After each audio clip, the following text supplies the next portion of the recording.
ऐसे होते हैं जो हम खुद से छुपाते हैं। लेकिन क्यों?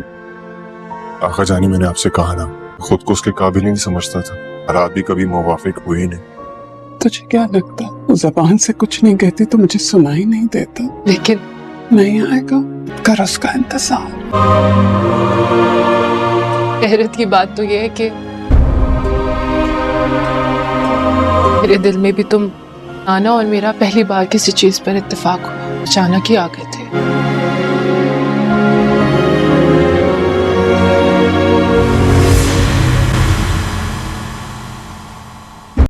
ड्रामा सीरियल करदार दुआ तो एक इंटरेस्टिंग मोड पर पहुंच चुका है और यहाँ ही इसका इख्तिताम हो चुका है। यहाँ आखिरकार सारा कुछ कह ही देता है, राज़ी और नाना को सब कुछ समझा देता है कि वो इस प्रपोज़ल के लिए क्यों हामी नहीं भर सकता। तो नाना का काफ़ी ज़्यादा हैरान रह जाते हैं और वो इसे यही कहते हैं कि तुमने पहले मुझे ये बात क्यों नहीं बताई कि तुम मंगनी कर चुकी हो और तुम्हारी शादी हो चुकी हुई है। लेकिन यहाँ राज़ी ये कह देता है कि पहले मैं उसके काबिल अपने आप को नहीं समझता था, इसलिए मैं इस बात को किसी को ना बता सका। आज मैं इस काबिल हो चुका हूँ और मैं अपने आप को इस काबिल समझता हूँ और वो मुझसे बहुत मोहब्बत करती है और मैं भी उससे बहुत मोहब्बत करता हूँ और मैं उसके बगैर नहीं रह सकता, इसलिए मैं उसके साथ बेवफाई नहीं कर सकता। और यहाँ के इतने में पीछे से नमल आ जाती है। नमल खुशी खुशी आती है कि शायद राज़ी खुशी खुशी इस रिश्ते के लिए हामी भर देगा, क्योंकि एक वेल सेटल घराने में उसकी शादी हो रही है तो वो काफ़ी ज़्यादा खुश होगा। और क्योंकि हर इंसान यही चाहता है कि उसके ऐसे घराने में शादी हो जहाँ वो ख़ुद भी वेल सेटल हमेशा के लिए हो जाए। और नमल भी इसी खुशी में थी कि शायद अब ये भी उसे पसंद करता है। लेकिन यहाँ नमल पीछे से नाना के साथ की हुई सारी बातें राज़ी की सुन लेता है तो नमल काफ़ी ज़्यादा परेशान होती है, उसका दिल टूट सा जाता है और वो राज़ी को यही कहती है कि वाहिद तुम इंसान थे जिसको मैंने मोहब्बत की और पहली दफ़ा ऐसा हुआ कि नाना और मेरी राय एक मुत्तफिक थी, वरना नाना हमेशा जो चीज़ चाहते थे वो मुझे कभी पसंद नहीं थी। तुम ही इंसान थे जिसने मुझे बदल कर रख दिया था और मैंने तुम्हारे साथ शुरू से इस तरह के बिहेव किए, लेकिन कभी भी तुमने मुझे शर्मिंदा नहीं किया और ना ही मुझसे बदला लिया। यहाँ दूसरी जानिब तन्नो भी काफ़ी ज़्यादा परेशान और बीमार रहती है और वो हर वक्त अल्लाह से यही दुआ करती थी कि किसी तरीके से राज़ी लौट कर आ जाए। आखिरकार दुआएँ किसी की रायगा नहीं जाती, ये बात तो हकीकत है।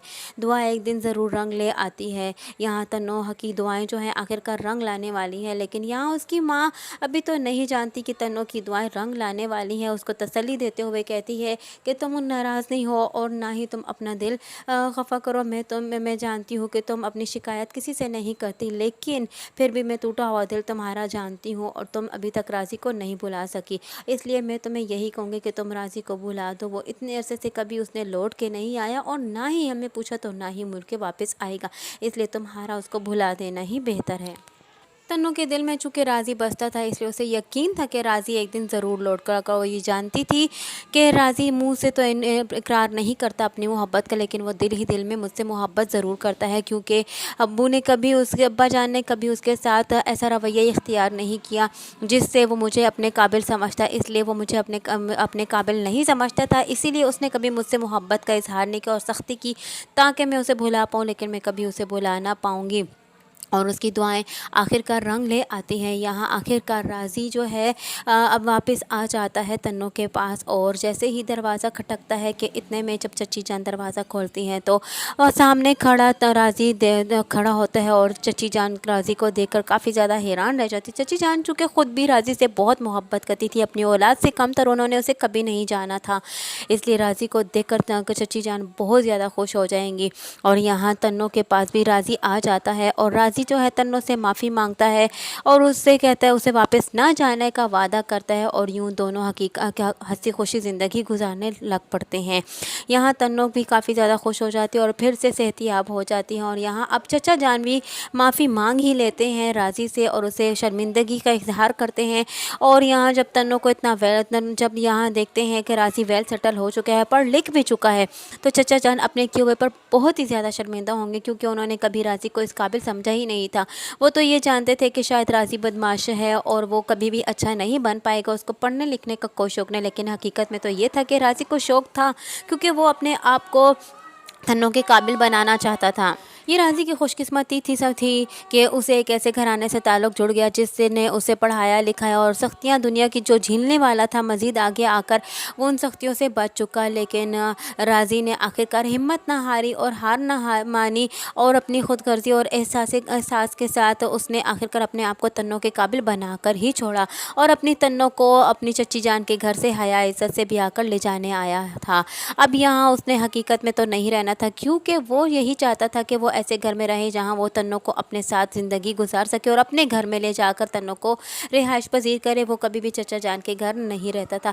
अब वो इन दोनों को अपने साथ ले जाता है और अपने साथ तन्नों को भी ले जाता है और एक अच्छे से घराने में दोनों ही मिलकर खुशी खुशी ज़िंदगी गुजारने लग पड़ते हैं। ये ड्रामे का इख्तिताम तो यहीं होता चला है, लेकिन मेरे अपने सब्सक्राइबर से यही दरख्वास्त है कि अगर आप इस ड्रामे के अलावा किसी दूसरे ड्रामा की प्रोमोज या स्टोरीज़ को सुनना चाहते हैं तो हमें कमेंट बॉक्स में लिखकर अपनी राय का ज़रूर इजहार करें और यूँ ही हमें अपना ढेर सारा प्यार और सपोर्ट देते रहें ताकि हम अपने चैनल को बुलंदियों तक पहुँचा सके। और जाते जाते अपने व्यूवर से एक बार फिर से दरख्वास्त है कि हमारे चैनल को लाइक और सब्सक्राइब करना हरगिज़ ना भूलिएगा।